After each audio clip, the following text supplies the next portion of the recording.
Why do we wake up tired even after a full night's sleep? Why does life feel like a never-ending race, where peace is always just out of reach?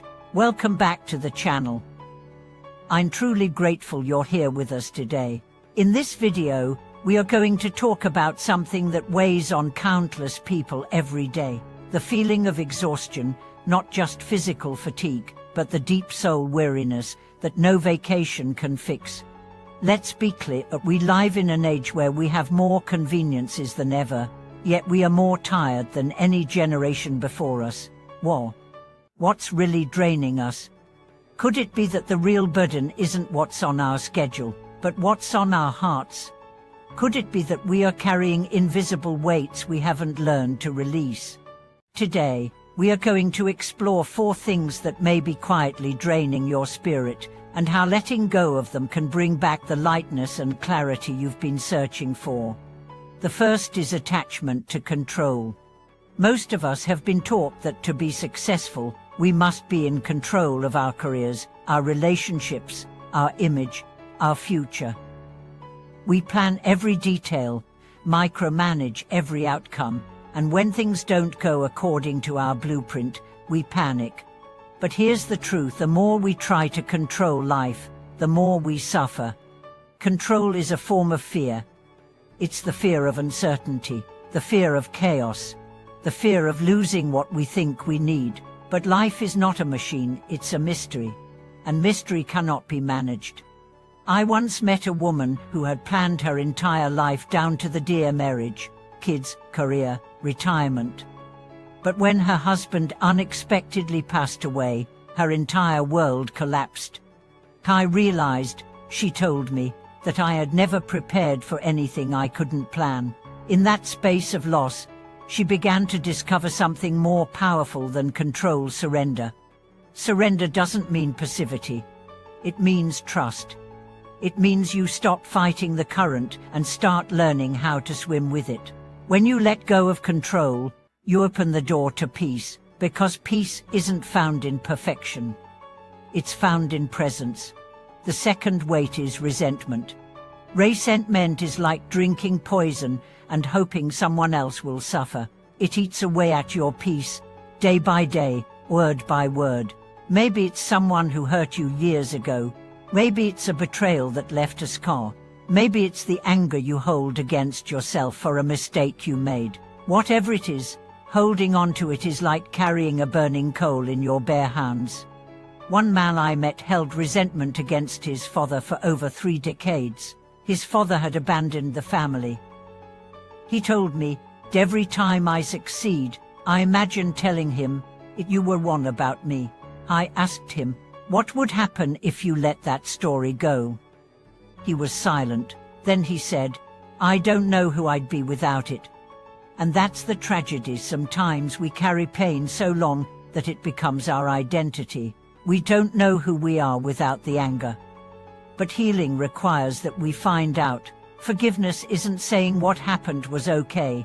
It's saying, I will no longer let this define me. When you release resentment, you reclaim energy. You return to the present. You make space for love. The third hidden burden is the pursuit of validation. We want to be seen, heard, appreciated. That's natural. But when your worth depends on someone else's approval, you become a prisoner of their opinion. You wear masks, you perform. You exhaust yourself trying to meet expectations that may not even be real. Think about how much of your life has been shaped by fear of judgment. The job you chose, the clothes you wear, the words you censor, the dreams you abandoned. I knew a brilliant artist who stopped painting because someone once told her she wasn't talented. 20 years later, she cried while describing the moment she gave up. I didn't stop because I failed. I stopped because I believed someone else's voice over my own. Letting go of the need for validation doesn't mean you stop caring. It means you start choosing yourself. You trust your voice. You live aligned with your truth, not someone else's preferences. It's liberating, it's terrifying, and it's necessary. The final burden is the refusal to feel pain. We've been taught that pain is something to avoid. We medicate it, we deny it, we distract from it. But pain that is not felt becomes suffering that festers. Emotions are energy. They need to move. When you suppress sadness, it becomes depression. When you suppress anger, it becomes bitterness. When you suppress fear, it becomes anxiety. The solution is not to suppress, but to witness. I once sat with a man who lost his son. For 2 years, he tried to stay strong. He kept working, kept smiling, kept saying, "I'm okay," but inside, he was dying. When he finally broke down in tears during a meditation retreat, something cracked open. He said, "I thought crying meant weakness, but now I feel like I can breathe again." Grief, fear, sadness, these are not flaws. They are part of being alive. They are bridges to healing, but only if you cross them. So what do we do with all this? We let go. We let go of control and choose trust. We let go of resentment and choose forgiveness. We let go of validation and choose self-respect. We let go of avoidance and choose presence. Letting go doesn't mean losing. It means making room for what matters. For peace, for love, for clarity, for truth. But letting go is not a one-time decision. It's a practice, daily, hourly, sometimes moment by moment. So here's a simple exercise to try. Close your eyes, take a deep breath. Imagine each burden as a stone in your hands. Control, resentment, validation, suppressed pain.